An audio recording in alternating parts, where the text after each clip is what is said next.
ઉપલેટા શહેરમાં નવયુગ યુવા ગ્રુપ તેમજ પટેલ સમાજ સોશિયલ ગ્રુપ દ્વારા ગણેશજીની સ્થાપના કરવામાં આવી છે, જેમાં દરરોજ જુદા જુદા આગેવાનો અને ગામના મહાનુભાવોના હસ્તે મહાઆરતી કરવામાં આવે છે.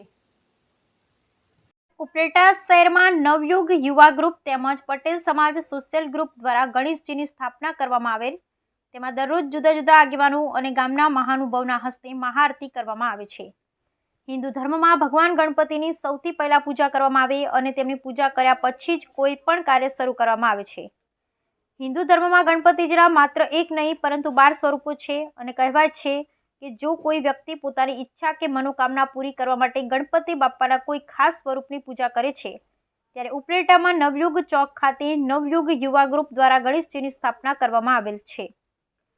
ત્યારે નવયુગ યુવા ગ્રુપ દ્વારા ગણેશજીની મહાઆરતી કરવામાં આવેલ, જેમાં આમંત્રણને માન આપી પધારેલ મહેમાનો દ્વારા મહાઆરતી કરવામાં આવી હતી. તેમજ આ ગણેશ મહોત્સવમાં ભક્તો દ્વારા દરરોજ સવાર સાંજ આરતી, પૂજન, આરાધના કરવામાં આવે છે. તેમજ રોજ રાત્રે અલગ અલગ કાર્યક્રમ રાખવામાં આવે છે, જેમાં રાસ ગરબા, રામધૂન, સત્યનારાયણ કથા જેવા અનેક કાર્યક્રમ યોજવામાં આવે છે. પટેલ સોશિયલ ગ્રુપમાં જે સત્યનારાયણની કથા કરવામાં આવેલ, તેના દાતા તરીકે સંજયભાઈ મુરાણી દ્વારા કરવામાં આવેલ હતી. શ્રી ગણેશાય નમઃ. હું ભાવિન ભૂમતારિયા. નવયુગ યુવા ગ્રુપ આયોજિત અમારા ગણેશ મહોત્સવને આજે 24 વર્ષ પૂર્ણ થયા છે. 24 વર્ષથી અવિરત આ ગણેશજીની સ્થાપના અમારું આ ગ્રુપ કરી રહ્યા છીએ. આવતા વર્ષે 25 વર્ષ પૂર્ણ થવાની ખુશીમાં અમે લોકો સિલ્વર જ્યુબિલી મહોત્સવ ખૂબ મોટા પાયે અને સમગ્ર ઉપલેટાના સહયોગથી આ કાર્યક્રમને ખૂબ સારી રીતે અમે અહીં આયોજિત કરવાના છીએ.